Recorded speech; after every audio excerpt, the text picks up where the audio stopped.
외국에는 감사절에 대한 그런 인사가 우리 가운데 있는데 우리는 감사절에는 마땅히 그냥 특별한 인사가 없는 것 같아요. 외국에서는 Happy Thanksgiving, 즐거운 감사절 되세요. 참 인사하면서 오랫동안 흩어졌던 떨어졌던 그런 가족들이 함께 만나서 같이 그리스도 안에 사랑을 나누고 또 함께 공동체에 하나 되는 그런 그 은혜들을 경험하는 시간이기도 한 것을 볼 수가 있습니다. 하나님께서 우리에게 주신 그런 감사를 생각해 보면요, 하나님의 은혜가 너무너무 크다라는 그런 생각을 갖습니다. 이제 들판에 추수가 거의 다 끝나서 제법 서늘한 그런 겨울의 문턱에 접어드는 그런 이 계절에 참 우리가 이때가 되면은요, 옛날에는요 각 가정들마다 행하는 그런 일들이 있었습니다. 그게 뭐냐면은요, 잘 사는 집은 큰 추럭으로 이렇게 연탄을 가득히 싣고 와서 창고에 가득가득 채워놓고, 그리고 난 다음에 이제 김장도 준비하고 이렇게 잔치 준비하는 그런, 겨울을 맞이하게 하는 그런 준비하는 그런 시간들이 있었던 것 같습니다. 그때쯤에서 우리에게 오는 절기가 바로 추수감사절이라는 것입니다. 한 해 동안 하나님께서 주셨던 은혜들을 돌이켜 생각해보고 내게 베풀어 주신 그런 은혜들을 생각하는 시간들인 것입니다. 우리는 도시 생활을 하고 있기 때문에 우리가 밭 갈고 농사 짓고 과일을 따는 농촌 생활을 하지 않기 때문에 추수감사절의 의미를 좀 다른 각도로 우리는 생각해야 되지 않는가라고 생각해 보는 거예요. 그러므로 우리는 우리 삶의 추수를 감사해서 지내는 것은 시대의 아픔과 몸살하는 그런 자연 환경 속에서도 우리에게 베풀어 주신 그런 하나님의 은혜를 생각해 보면서 참 힘들고 어려운데, 모든 그런 삶이 어렵다라고 얘기하는데 그런 데서도 하나님께서 우리에게 주신 은혜를 돌이켜보는 것입니다. 이게 진정한 감사인 것입니다. 저는 진정한 그런 추수감사절은 어떤 것인가 생각하면서 한 해 동안 하나님께서 제게 주셨던 은혜들을 곰곰이 생각하고 기록하면서, 이게 하나님의 내게 주신 그런 은혜다. 때로는 힘들고 어려웠지만은 누구에게도 말할 수 없는 그런 외로움도 있었지만은 그 가운데서도 하나님께서 순간순간 제 삶 가운데 함께 하셨던 그런 하나님의 은혜를 기억하면서 하나씩 기록할 때, 이 모든 것이 하나님의 은혜였구나라는 것들을 깨달을 수가 있었습니다. 인간이 그토록 추구하고는 또 따라가는 그런 물질주의에 대한 그런 그 삶이 세상을 지배하고 우리의 삶이 그 환경에 점점 물들어가고 젖어 들어가는 것 같지만, 그런데도 하나님께서 우리에게 믿음을 주셔서 주님을 바라볼 수 있는 그런 신앙과 믿음을 갖게 하셨다는 것입니다. 올 겨울은 유난히 따뜻한 날씨가 될 거라고 하는 그런 기상 예보를 들은 적이 있습니다. 그로 인해서 환경의 재앙도 염려해야 될 것이고, 때로는요 우리가 생각하지 못했던 그런 기후의 변화들이 순간순간 나타나는 것들을 보면서 추운 겨울을 춥지 않게 지낼 수 있는 것이 꼭 고마운 것만은 우리의 삶 가운데 아닐 수도 있다는 것입니다. 겨울이 춥지 않으면 농토에 있는 병충이 죽지 않아서 내년에 농사가 어렵다라는 그런 얘기들도 하는 것을 보았습니다. 예전처럼 우리의 삶이 일상의 삶이 아니라는 것입니다. 우리가 생각했던 그런 삶만이 우리에게 있는 것은 아니라는 것입니다.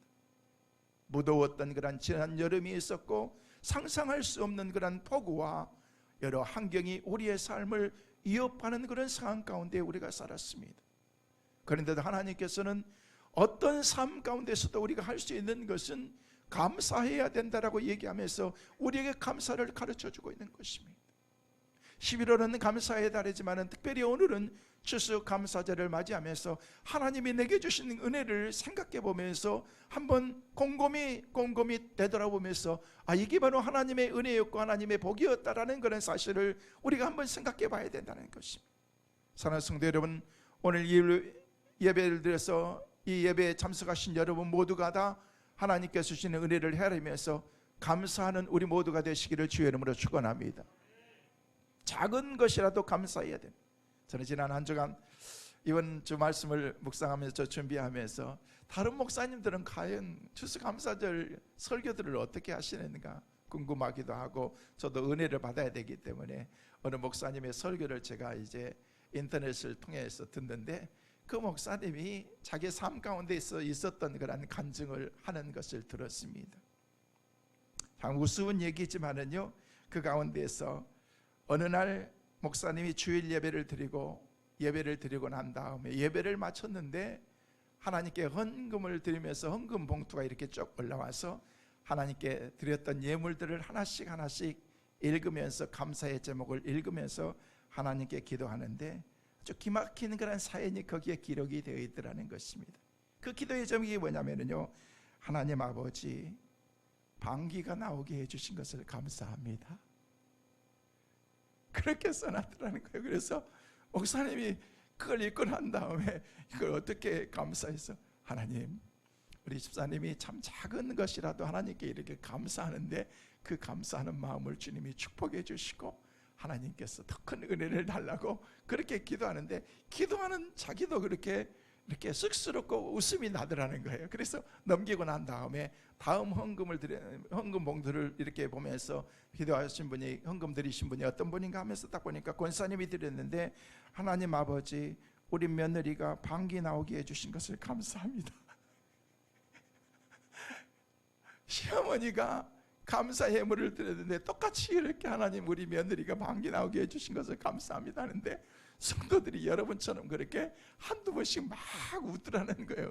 자기도 웃음이 나오는데, 그러면서 하나님, 우리 권사님이 사랑하는 며느리를 사랑하는 마음으로 이렇게 감사합니다. 그 감사를 받아주옵소서, 예물을 받아주옵소서 딱 하고 넘겼는데, 그 다음에 또 기도 제목이 있는데, 그 아들이 하나님께 예물을 드리면서, 하나님 아버지, 우리 어머니 방귀 나오게 해주신 것을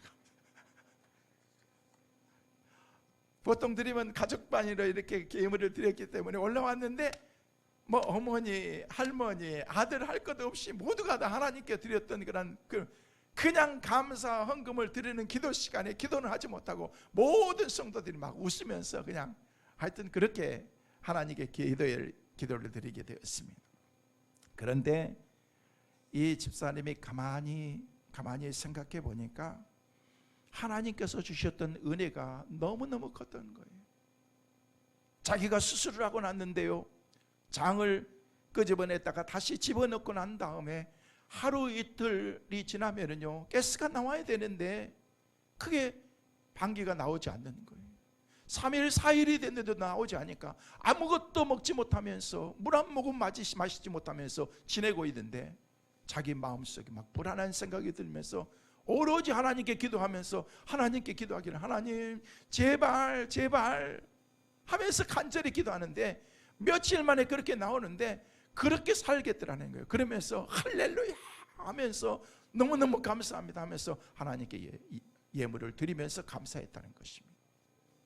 성도 여러분, 우리는 사소한 것 같지만, 작은 것 같지만은요, 우리의 일상생활 가운데서 그냥 하찮게 여기는 아무것도 아닌 것 같지만은요, 그 삶이 내 삶 가운데 얼마나 기적이고 하나님의 은혜라는 사실을 때로는 잊어버리면서 우리가 삶을 살아가고 있다는 것입니다.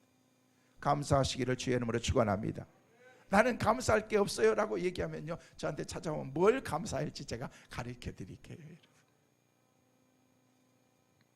어느 시골 할머니가 사랑하는 손녀가 겨울에 눈길에 미끄러져 가지고 골절이 됐다는 얘기를 듣고서 급히 손녀들이 아프고 그런다면요, 얼마나 걱정하고 염려합니까? 할머니 할아버지들에게 우상은 손자 손녀죠. 그래가지고 급히 달려와가지고 보니까요, 진짜 손녀가 기부스를 해가지고 꼼짝도 하지 못하면서 기쁨도 하나도 없고 그냥 웃음기도 없고 그렇게 좋아하던 그런 할머니를 뵀는데도 할머니 안녕 하고 그냥 그렇게 말더라는 것입니다.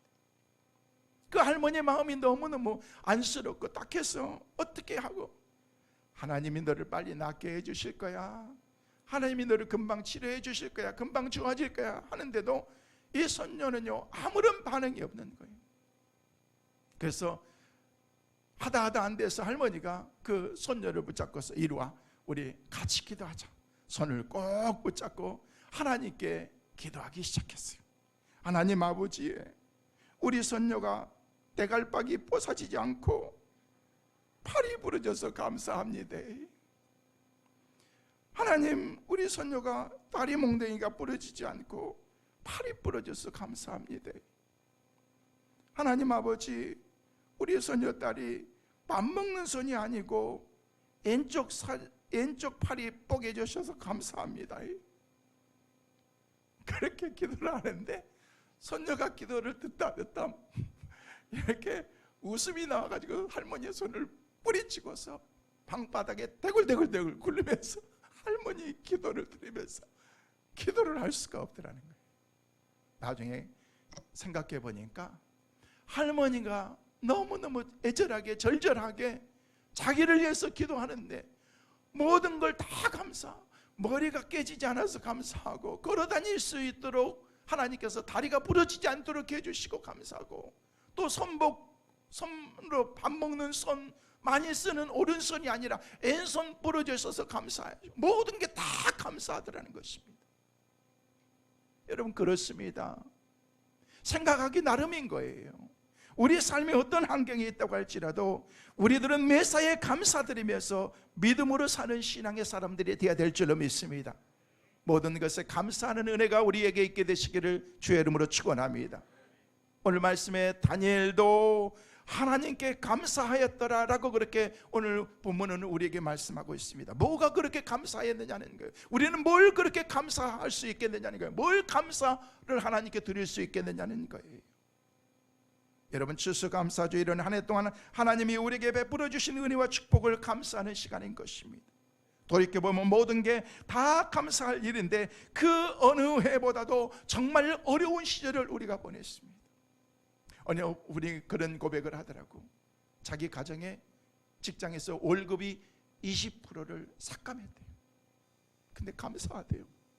돌이켜보고 다른 데 보니까 어떤 데는 50% 삭감도 하고 직원들이 50% 반납도 하고 무급으로 직장에 잘리지 않고 있기만 하고 기본적으로 30%만 감면하는 데도 있고 그러는데 자기 남편은 20%밖에 안 됐다라고 얘기하면서 그래도 감사하다라고 그렇게 얘기하시더라고요. 여러분, 뭐가 감사해요? 월급이 깎였는데 남편이 일도 나가지 못하고 있는데 할 일도 없는데 코로나라고 하는 그런 그것이 우리의 발목을 꼭 붙잡고서 아무것도 할 수 없는 그런 가운데 우리가 감사할 수 있는 일들이 얼마나 우리 가운데 있겠느냐는 거예요. 그런데도 우리 주님께서는 범사에 감사해라. 네 월급이 잘려도 감사해라. 깎여도 감사해라. 네가 직장 가운데에서 힘들고 어려운 가운데 있어도 그래도 너는 감사해라 라고 그렇게 우리 주님이 말씀하신다는 것입니다. 돌이켜보면은요, 모든 게 감사할 일인데 그 어느 해보다도 힘들고 어려운 그런 그 시간들을 우리가 보냈는데도 그래도 우리가 하나님께 감사할 수 있는 것은 하나님의 은혜 때문이 아니겠습니까? 그래서 오늘은 다니엘이 어떻게 하나님께 감사했는지에 대해서 말씀을 나누면서 함께 은혜를 나누고자 합니다. 다니엘은 바벨론의 포로로 끌려갔습니다.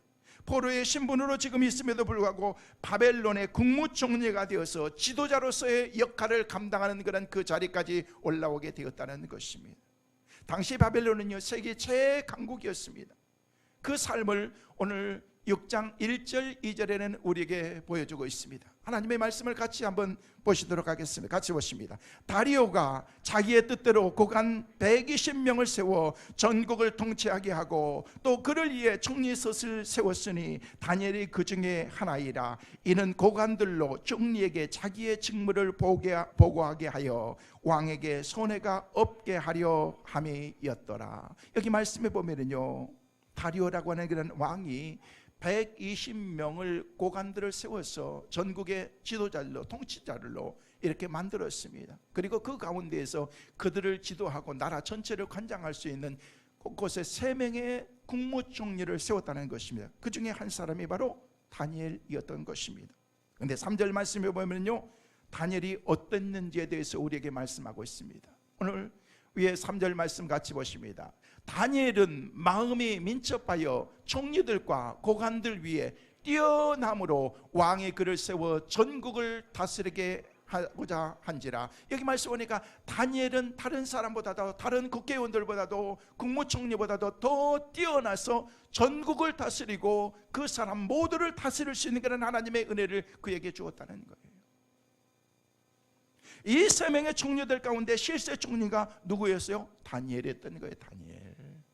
다니엘이 포로의 신분이었음에도 불구하고 왕으로부터 절대적인 신임을 받아서 실세 총리로서 전국을 다스리고 있었다는 것입니다. 그러다 보니 다른 총리들과 여러 방백들에게 시샘이 되고 또 시기와 질투의 대상이 된 것은 당연한 거죠. 그래서 다른 도 총리와 방백들이 어떻게 하면 다니엘을 망가뜨릴까, 그 자리에서 내려올까, 왕에게 미움을 받을 수 있을 것인가, 이런저런 여러 가지들을 생각했다라고 얘기하고 있습니다. 그게 바로 4절 말씀입니다. 4절 말씀 보시겠습니다. 이에 총리들과 고관들이 국사에 대하여 다니엘을 고발할 근거를 찾고자 하였으나 아무 근거 아무 허물도 찾지 못하였으니 이는 그가 충성되어 아무 그릇됨도 없고 아무 허물도 없음이었더라. 여기 말씀이니까 다니엘을 허물을 찾기 위해서 했지만, 고발할 것을 찾고자 했지만 아무것도 없었습니다. 그런데 중요한 것은 그에게 아무런 허물이 없었다는 거예요. 다니엘을 고소할 틈을 얻고자 노력했지만 왕에 대한 충성심을 빼놓고는 그 어떤 것도 허물을 찾을 수 없었다라고 얘기하고 있다는 거예요. 이 사람은 정말 충성된 사람이었던 것입니다. 그러자 그들은 또 다른 모사를 꾸몄습니다. 그것이 뭐였습니까? 그것은 한 달 동안 왕 외에 다른 신에게나 다른 사람에게 무엇을 구하면 사자굴에 던져 넣자로 가는 그런 금령을 만들었던 것입니다. 그리고 그것을 가지고 왕에게 가서 왕에게 아부하면서, 이 나라에 우리의 삶을 통치하시는 분 왕 한 분밖에 없습니다. 왕 외에는 누구도 섬길 수가 없습니다. 그건 당연한 것 아니겠습니까? 그렇지, 당연하지. 그러면은 앞으로 한 달 동안은 이런 것들을 규율을 잡기 위해서 어떤 그런 법을 정해놓고서 이렇게 합시다 해서 왕 외에 다른 사람에게, 다른 신에게 섬긴다든지 기도한다든지 그런 사람들은 다 불못불 속에 넣는 걸로 합시다, 이렇게 금령을 만든 거예요. 하나님을 믿는 다니엘이 예루살렘을 향해서 매일 3번씩 기도하고 있다는 사실을 그들은 알았다는 거예요. 그런데 왕은 아무런 영문도 모르는 채 자기에게 나와서 아부하고 아첨하는 그들의 말만을 듣고 그 저서에 어인을 찍어버리고 만 것입니다. 그래서 한 달 동안 왕 외에 어떤 신에게나 사람에게 무엇을 구하는 자는 사자굴 속에 던짐을 받게 되고 불못불 속에 집어넣는 그 일을 당하게 된 것입니다. 이 일들을 다 반포해서 전국에 배포했다는 것입니다. 그게 바로 오늘 본문의 10절 말씀입니다. 자, 본문의 말씀을 10절 말씀을 다시 한번 같이 읽도록 하겠습니다. 다니엘이 이 저서에 왕의 도장이 찍힌 것을 알고도 자기 집에 돌아가서는 윗방에 올라가 예루살렘을 향한 창문을 열고 전에 하던 대로 하루에 3번씩 무릎을 꿇고 기도하며 그의 하나님께 감사하였더라. 뭐했다? 감사했더라. 다니엘이 왕의 도장이 찍힌 것을 알고도 죽음을 무릅쓰고도 하나님께 감사의 기도를 드리고 있었다는 것입니다.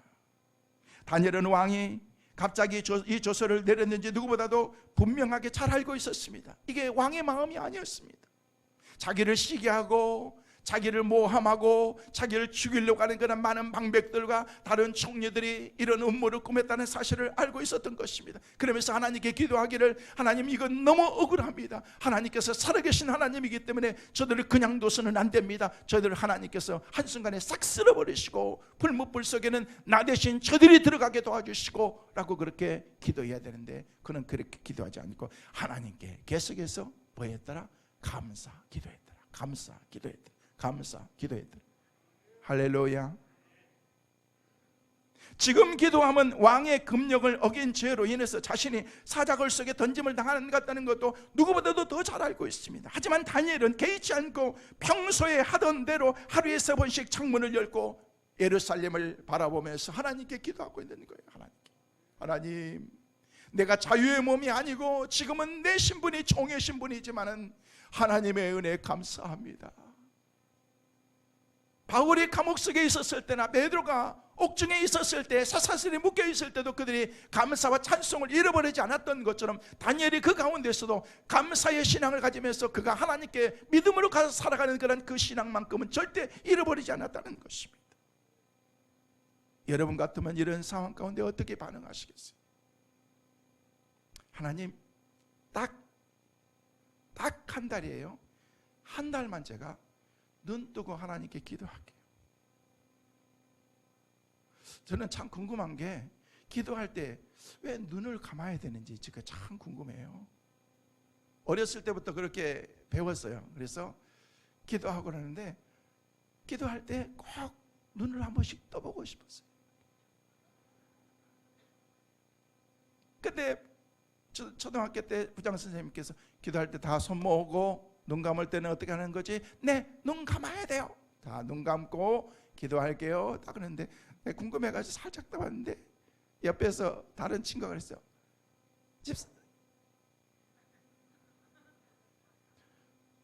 선생님, 우건이 눈 떴어요. 그래요. 나는 이미 실눈밖에 안 떴는데 저는요 똑똑하게 뜬 거야. 근데 그랬어. 왜 기도할 땐 눈을 떠야 되지? 궁금했던 거예요. 근데 눈을 뜨면은요 이게 산만하지 않습니까? 그래서 눈 감고 하나님께 기도하고 그러는데, 여러분 하나님께 기도하는 것은요 어느 순간 어떤 환경 가운데 있다고 할지라도 기도할 수 있잖아요. 눈 뜨고 할 수가 있어요. 하나님 딱 한 달이에요. 눈 뜨고 기도할 거예요. 하나님 이해해 주세요. 그러고 지나가면 되는 거. 한 달만 지나가면 이 법이 이렇게 되기 때문에 하나님 이 코로나 기간 때만 하나님 그때만 이해해 주세요.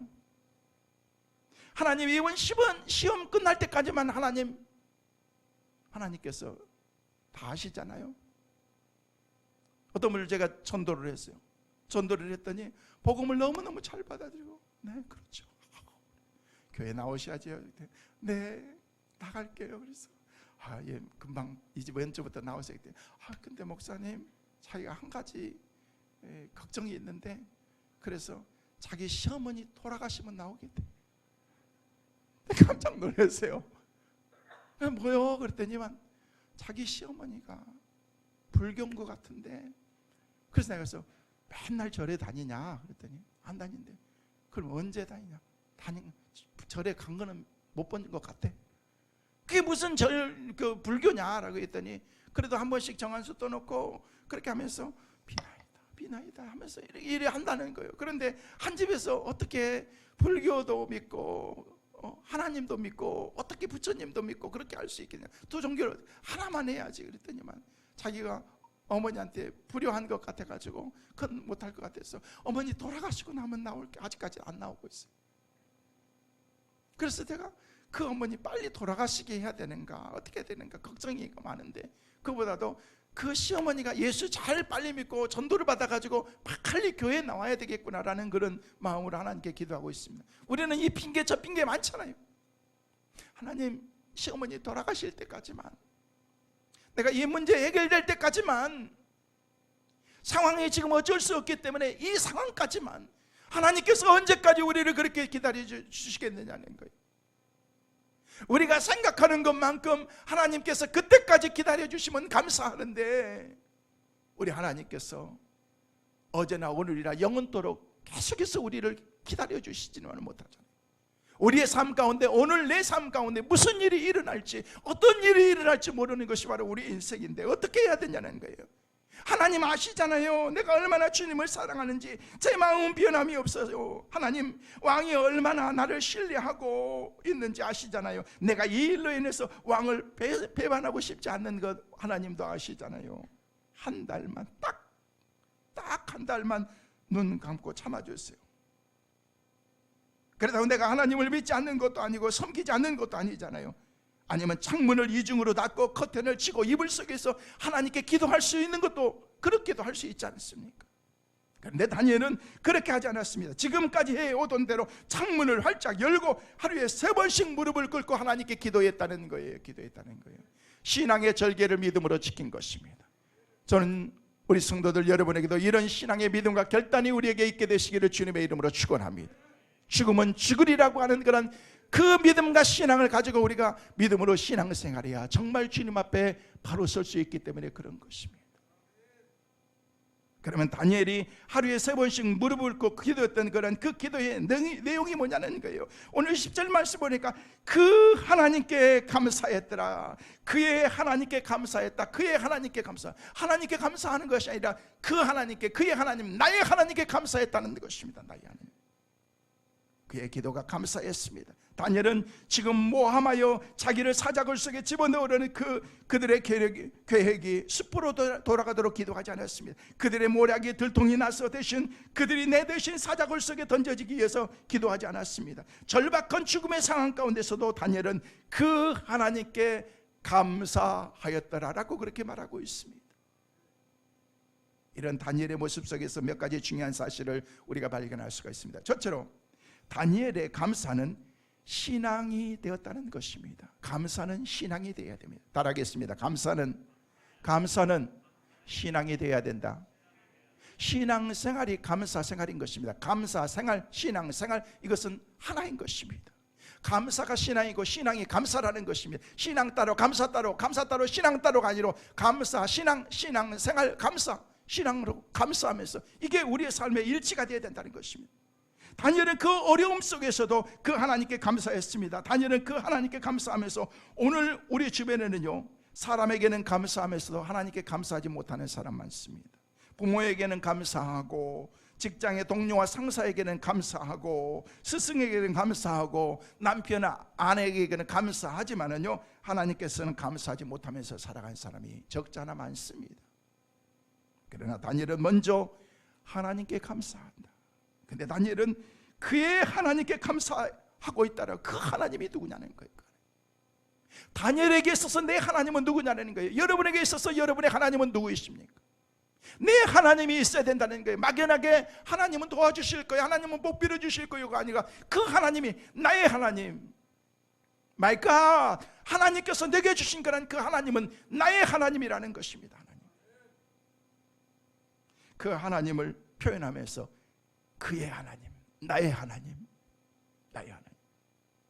그래서 그는 그의 하나님께 감사하고 있는데, 그러면 다니엘이 말한 그 하나님, 그의 하나님은 구체적으로 어떤 하나님이라는 거예요. 보로된 신분에서 불구하고 자기를 높여서 바벨론의 국무총리로 삼아주신 그 하나님을 나의 하나님으로 생각하고 있었습니다. 금보다 더 귀한 믿음을 주셔서 아무렇게나 인생을 살지 않게 하시고 청년 때부터 뜻을 정해서 인생을 멋있게 살게 하신 그 하나님을 지금 고백하고 있는 것입니다.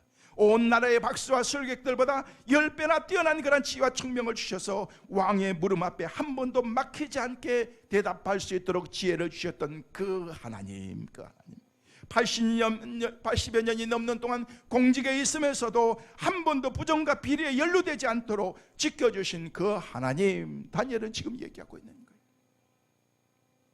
성령의 충만함을 주셔서 사람들의 모함과 모략을 알면서도 조세의 의인이 지킨 것을 알면서도 굴하지 않고 타협하지 않고 예전처럼 행하면서 믿음을 지킬 수 있도록 내게 신앙과 믿음을 주셨던 그 하나님, 이게 다니엘이 고백했던 나의 하나님이라는 거예요.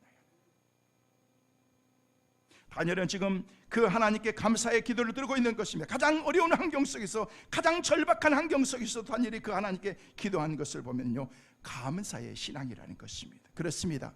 감사는 신앙인 것입니다. 감사는 신앙의 문제이지 환경의 문제가 아닌 것입니다. 환경만 좋아지면 감사할게요, 택도 없습니다. 택도 없습니다.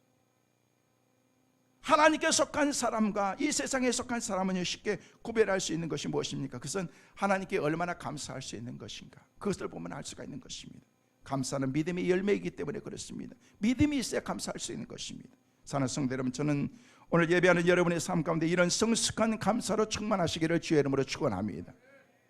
욥을 보십시오. 사랑하는 자녀들과 많은 점을, 그 모든 것을 하루아침에 다 잃어버리고 난 다음에 욥은 욥기 1장 21절 말씀에 이렇게 고백하고 있습니다. 우리 함께 보도록 하겠습니다.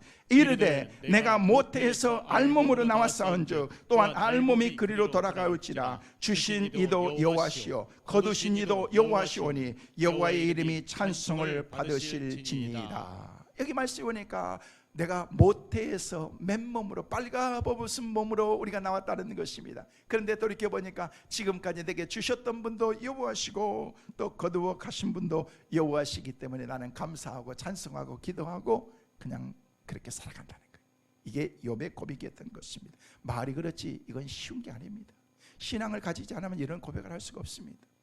바울도 마찬가지였습니다. 마게도냐 교인들이 환난과 시련의 극한 가난 속에서도 넘치는 기쁨과 풍성한 그런 하나님의 은혜에 감사하면서 감사뿐만 아니라 귀한 예물까지 드리면서 하나님 옆에 서는 그 모습 가운데에서 바울이 감사하는 고백이 고린도후서 8장 2절 말씀에 기록이 되어 있습니다. 환난의 많은 시작 환난의 많은 시련 가운데서 그들의 넘치는 기쁨과 극심한 가난이 그들의 풍성한 연보를 넘치도록 하게 하였느니라. 많은 환난과 시련이 있었지만은 풍성한 그런 하나님께 예물을 드리면서 감사할 수 있었던 것은요, 그들의 신앙과 믿음이라는 겁니다. 환경은 힘들고 어렵지만 그 가운데서도 하나님께서 주셨던 그런 믿음이 있어서 그들은 감사하는 것입니다. 그러므로 우리는 믿음이 있는 사람들이 되어야 됩니다. 감사한 사람들이 되어야 됩니다. 성도 여러분, 여러분의 삶 가운데에서 늘 신앙 생활을 하면서 하나님께 감사하는 그런 삶을 살아가는 그런 감사가 신앙 생활이 되어지는 그 축복의 은혜가 있게 되시기를 주의 이름으로 축원합니다. 두 번째로, 감사는 체질화되어야 됩니다. 우리 체질이 감사의 체질로 바뀌어야 됩니다. 우리 다시 한번 오늘 보면 10절 말씀 같이 또박또박 읽습니다. 시작. 다니엘이 이 조서에 왕의 도장이 찍힌 것을 알고도 자기 집에 돌아가서는 윗방에 올라가서 예루살렘을 향한 창문을 열고 전에 하던 대로 하루 3번씩 무릎을 꿇고 기도하며 그의 하나님께 감사하였더라. 여기 말씀이니까 전에 하던 대로 하루에 3번씩, 여기 말씀이니까 예전처럼, 어제처럼, 지난번처럼 했던 대로 계속해서 지금 힘들고 어렵다고 할지라도 그는 하나님께 기도하고 감사하고 있다는 것입니다. 이게 뭐예요? 체질화되었다는 거예요. 여러분, 신앙생활은 체질화되어야 됩니다. 여러분, 체질이 안 되기 때문에 힘든 거예요. 우리가 새벽에 모여서 기도합시다 그러면 네 할렐루야 아멘 하는데 육체가 안 따르는 거예요. 왜? 체질화가 안 되기 때문에. 근데 이게 훈련이 되고 체질화되면요, 새벽 4시만 되면요 눈이 뻘쩍뻘쩍 떼집니다. 새벽 2시에 자도 4시에 벌떡벌떡 일어나는 거예요. 왜? 체질이 되었기 때문에 그런 것입니다. 훈련이 된 것입니다. 여러분, 신앙생활은 훈련이 돼야 되는 거예요. 훈련, 체질이 돼야 되는 거예요. 그렇지 않으면요 너무너무 힘든 거예요. 하나님께서는 왜 쉴 데 없이 새벽기도 만들어가지고 이렇게 힘들고 주일날 한 번만 드리면 되는 거지. 무슨 수요 예배가, 성경에 수요 예배가 어딨냐고 이렇게 얘기하면서 그러면서 그렇게 합리화시키는 거예요. 여러분, 교회에서 만들면 있는 거예요. 수요 예배도 있고 목요 예배도 있고 금요 예배도 있고 다 있을 수가 있는 거예요. 그래서 새벽 예배는 날마다 있고 그러는 거예요. 할렐루야. 우리는 그냥 감사하면 되는 거예요. 감사. 그리고 우리의 삶이 그렇게 체질화될 수 있도록 만들어야 된다는. 여러분 어떤 환경 가운데서도 하나님께서 주신 은혜를 생각하면서 하나님 너무너무 감사해요. 이 힘들고 어려운 가운데서 하나님께 예배할 수 있도록 해주셔서 그 삶이 체질화된다는 거예요. 여러분, 사람들은요 다 생각하기 나름인 거예요. 여러분이 좋게 생각하면 다 좋은 거예요. 근데 좋지 않게 생각하면 모든 게 다 불편하고 마음이 불편하고 그냥 내 마음이 그냥 불평으로 가득 찰 수밖에 없는 것입니다.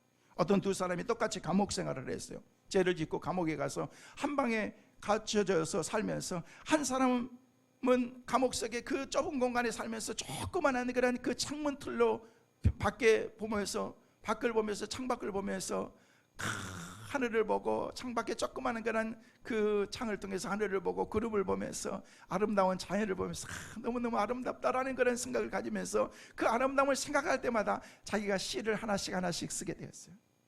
근데 똑같이 있는 그런 사람은요 창밖을 보면서 그러는 거예요.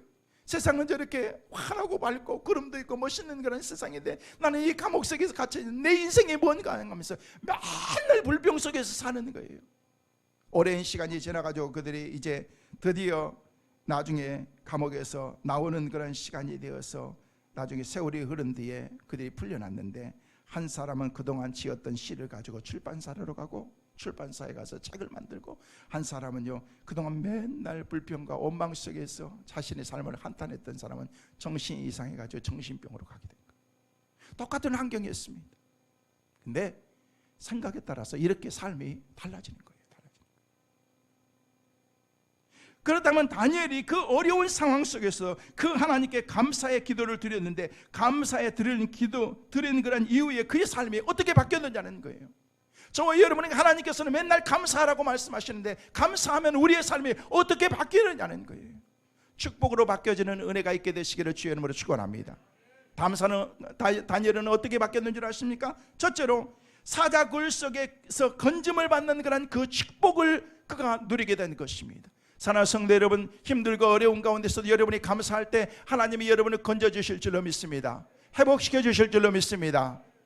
하나님께서 우리에게 주신 은혜의 말씀이라는 것입니다.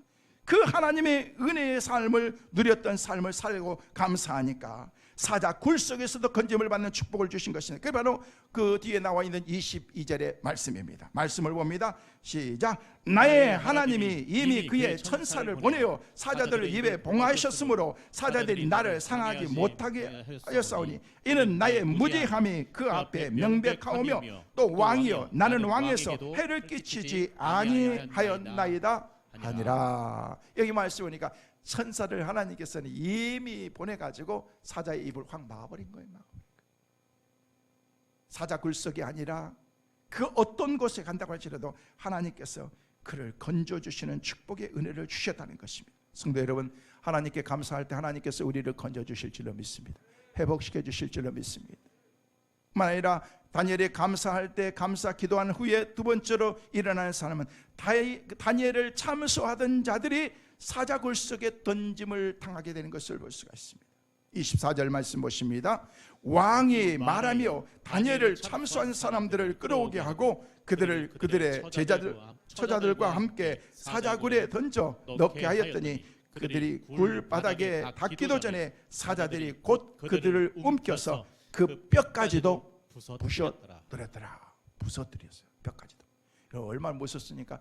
그 사람 다니엘을 굴 속에 넣으려고 했던 그런 그 사람들 그 처자식까지 다 묶어가지고 그냥 세트로 묶어가지고 굴 속에 집었는데 그 굴 속에 제대로 떨어지기도 전에 사자가 와가지고 그 사람들을 다 물어뜯고 그냥 잡아챈 거예요. 뼈까지도 부셔뜨린 것입니다. 다리 왕이 늦게나마 이 사실을 알고 다니엘을 참소하던 자들을 끌어다가 다 죽인 것입니다. 하나님은 다니엘의 원수를 친히 갚아주신 것입니다. 그렇습니다. 원수 갚는 것은 하나님에게 있는 것입니다. 다니엘을 모함하는 자들을 사자들의 밥이 되고 만들 수 있도록 하셨던 분이 바로 우리 하나님이라는 것입니다. 다니엘이 감사할 때 세 번째로 감사한 후에 어떤 삶이 되었는지 아십니까? 그의 삶이 형통케 된 것입니다. 사랑하는 성도 여러분, 저와 여러분의 삶이 우리 교회가 우리 나라와 민족이 형통한 축복이 있게 되시기를 간절히 소망합니다. 하나님께서 이런 회복을 주셔야 되는 것입니다. 28절 말씀 같이 보십니다. 이 다니엘이 다리오 왕의 시대와 바사 사람의 고레스 왕의 시대에 형통하였더라. 할렐루야. 다니엘이 형통했다는 것입니다. 여기 말씀 보니까 다리오 왕 시대를 지나서 그 다음에 고레스 왕 시대까지 되었는데도 왕권이 바뀌고 정권이 바뀌어도 여전히 하나님께서 그의 삶을 형통하게 허락해 주셨다는 것입니다. 하나님이 우리와 함께 하시면 우리의 삶이 형통하게 될 줄로 믿습니다. 미국의 한 청년이 교통사고로 인해서 다리를 잃게 됐어요. 다리를 잃고 난 다음에 얼마나 좌절이 되든지, 아무리 내가 신앙을 가지고 있지만 하나님께 감사한다는 것이 그렇게 젊은 사람으로 쉽지 않았는데 할 수 없어 현실을 받아들이고 나중에 하나님께서 그에게 다리를 주셨어요. 의족을 만들게 해주신 거예요. 평상시처럼은 살지 못하지만은 의족을 통해서 신발도 신고 양발도 신고 그렇게 활동하고 있는데 너무너무 주신 은혜가 너무너무 감사해서 하나님께 헌신하다가 결국 그가 하나님께 자기의 삶 전체를 드리고 선교사로 떠나게 된 것입니다. 저 멀리 아프리카로 선교사로 떠나서 하나님의 사역을 감당하게 되었는데 하나님께서 그 삶 가운데 주셨던 그런 은혜를 이렇게 나누는데 그 지역에 아직도 식인종들이 있었던 거예요. 근데 어느 날 말로만 듣던 식인종들을 만났는데 창들을 들고서 드디어 그날 식사를 하기 위해서 이 선교사님 앞에 서게 된 거예요. 선교사님을 잡아서 죽이려고. 얼마나 황당하고 답답한지 그렇게 하고 그러는데 그래도 하나님께 다 기도하는데 하나님께서 지혜를 주시면서 이 선교사님이 자기가 가지고 있었던 그런 칼을 싹 빼가지고 갑자기 자기의 다리를 그냥 쫙 잘라버린 거예요. 잘라가지고 다리가 툭 떨어지니까 그 다리가 나오니까 의족이 하나가 탁 떨어진 다음에 그 의족을 탁 던지면서 애따 먹어라 하면서 던져준 거예요. 그러니까 그 식인종들이 세상에 이런 사람이 어디 있는가 깜짝 놀란 거예요. 나 살려달라고 하면서 도망가고 막 또 제발 좀 목숨만 살려달라고 그러는데 지금까지 그런 적이 없었는데 너무 담대하게 자기 다리를 확 칼로 자르더니 그냥 해가지고 던져주는 거예요. 너무 놀래가지고 갑자기 이제 먹어야 되잖아요. 그래서 뜯으려고 하니까 고무 다리가 이게 뜯어질 거예요. 이 사람은 보통 사람하고 다르구나. 이 사람은 먹을 수도 찔겨가지고 먹을 수도 없는 사람이구나 하면서 그러면서 그때부터 선교가 이루어졌다는 것입니다. 성도 여러분, 힘들고 어려운 상황 가운데 있다고 할지라도 우리는 하나님께 베세다 광야에서 감사할 때, 오병이어의 기적 가운데서 감사할 때 하나님께서 그들의 삶을 하나님이 채워주시고 풍족하게 하나님의 은혜를 허락해 주신 줄로 믿습니다. 사랑하는 성도 여러분, 신앙이 여러분의 삶 가운데 믿음의 체질이 되실 수 있기를 주의 이름으로 축원합니다. 마지막으로 이렇게 감사하는 삶을 살 때 감사하는 자에게 그 자신이 정말 행복한 사람으로 하나님께서 그의 삶을 만들어 주시는 거예요. 따라하겠습니다. 감사할 때 행복해진다. 저는 여러분이 행복한 하나님의 사람들 꼭 되시기를 주의 이름으로 축원합니다. 그러려면 어떻게 돼요? 감사해야 된다는 것입니다. 행복이 따로 있는 것이 아니라 감사하는 순간이 복이고 감사하는 자가 행복을 얻게 되는 것입니다. 감사할 때 기적이 일어납니다. 감사할 때 변화가 일어납니다. 아멘. 감사할 때 여러분의 남편이 변화될 줄로 믿습니다. 문제가 해결될 줄로 믿습니다. 기적이 일어날 줄로 믿습니다. 우리에게 주어지는 환경이 어떠하든지 우리는 하나님께 무조건 감사의 삶을 살아가야 된다는 것입니다. 옛날에 어느 성문 곁에 계셨던 연세가 많으신 어르신, 늙은 할아버지가 앉아 계셔서 한 청년이 와가지고 그렇게 물었어요. 어르신, 이것은 좀 살기가 어떻습니까? 사람이 살만합니까? 어떻습니까? 라고 그렇게 물었어요. 그랬더니 이 할아버지가 그러는 거예요. 왜 그러는가? 그랬더니 나도 여기 와서 좀 살고 싶어서 그러는데요. 그러면 자네가 살던 곳은 어땠었는가? 네, 제가 지금까지 살았던 곳도 살만한 곳이고 괜찮은 곳이었습니다. 그래, 이것도 사람은 살만한 곳이고 괜찮은 곳이라네. 한번 와서 살아보게 라고 얘기했어요. 아유, 어르신 너무 감사합니다. 좀 시간이 지났는데 또 다른 청년이 와가지고 어르신, 여기는 좀 사람이 살만한 곳입니까? 어떻습니까? 그래, 자네가 사는 곳은 좀 어땠었는가? 말도 마십시오. 제가 사는 곳은 사람 살만한 곳이 못되고 지옥 같았습니다.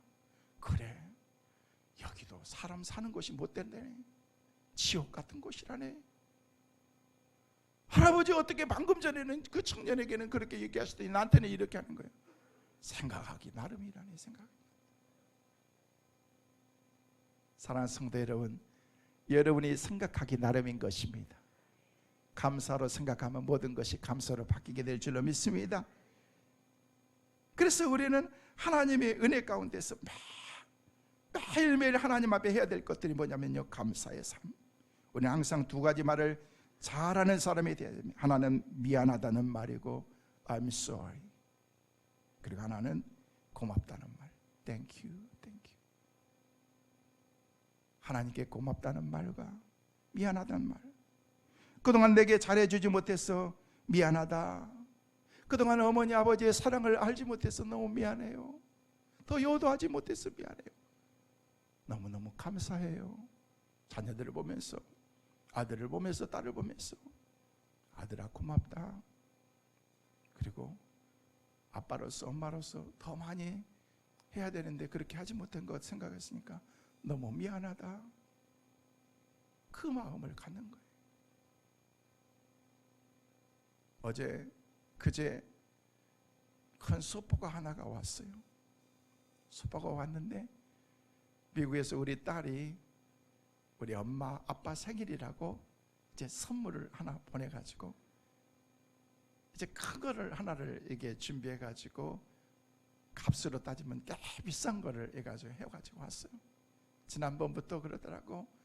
엄마 아빠 한국에는 해갑이 크다고 얘기하는데 이번에는 특별히 선물 줄 테니까 뭐 갖고 싶어? 그렇게 얘기를 하는 거예요. 그랬더니 이제 괜찮다고, 우리 집사람도 날마다 괜찮다고, 나도 괜찮다고, 나는 네가 내 선물이야 라고 얘기를 하면서 정말 선물 주고 싶으면 빨리 시집가서 손주나 하나 놔주라 그랬더니 그거는 나중이고 하면서 그러면서 하는데 드디어 선물을 보내왔는데요, 그 선물 안에 카드가 있었어요. 그 카드를 보면서 죄송해요, 자식 얘기해서, 근데 우리 아들은 그냥 해피 버스데이 투유 뭐 축하해, 그래서 뭐 늘 건강해 이런 정도고, 그런데 우리 딸은 아주 조목조목 쓸면서 지난 60년 동안 하나님께서 우리 엄마 아빠를 이렇게 축복해 주시고 저희들을 이렇게 오늘까지 키워주셔서 감사한데, 하나님이 축복을 받기에 충분하신 우리 엄마 아빠라고 얘기를 하면서, 그러면서 이제부터는 고생하지 말고 자기들이 고생 안 시킬 테니까 아프지 말고 오래오래 살으라고 하는 그런 내용인데요, 그 편지를 읽는데 그렇게 막 눈물이 나는 거예요. 그래서 읽고 난 다음에 그냥 훌쩍훌쩍 한 다음에 그냥 우리 집사람한테 줬더니 우리 집사람도 그 편지를 받고 나면서 너무너무 감동이 돼서 막 또 눈물을 훔치는 거예요. 야, 이거 선물을 떠나서 그럼 내 선물은 뭐 줬는가? 제 거는 없어요. 지 엄마 거 주면서 그것도 나중에 같이 쓰래 그냥 그랬어. 하여튼 알았다고 얘기하는데, 그런데 그 마음을 받고 나니까요 그렇게 너무너무 감사할 수밖에 없어요. 우리 하나님도 그러실 것 같아요. 저와 여러분이 드리면은 얼마나, 뭔 헌금을 드리면 얼마나 드리고 물질을 드리면 얼마나 드리고 세상을 모든 것을 다 드린다고 할지라도 하나님의 것을 하나님께 드린다고 할지라도 뭐가 얼마나 그렇게 했어요. 하나님께 오늘 이 시간 여러분의 마음을 드릴 수 있기를 바랍니다. 하나님 정말 사랑해요. 하나님, 나도 다니엘처럼 어떤 환경 가운데 있어도 나는 하나님께 절대 하나님이여 불평하지 않고 살게요. 감사할게요. 하나님이 우리의 그 마음을 받으시고 하나님의 넘치는 복으로 하나님이 우리와 함께 하실 줄을 믿습니다. 어떤 환경이든지 감사로 여러분이 보면은 그 모든 것이 감사로 바뀝니다. 그러나 불편하고 여러분 마음에 원망의 마음을 가지고 살아가면은요 내 삶이 그때부터 망가지기 시작하는 것입니다. 성도 여러분, 여러분이 어떤 상황과 환경 가운데서도 감사할 수 있기를 주의 이름으로 축원합니다. 다니엘은 죽음 앞에서도 그의 하나님께 감사하였더라라고 말씀하신 것처럼 범사에 감사하면서 살아갈 수 있는 우리 모두가 되실 수 있기를 주님의 이름으로 축원합니다.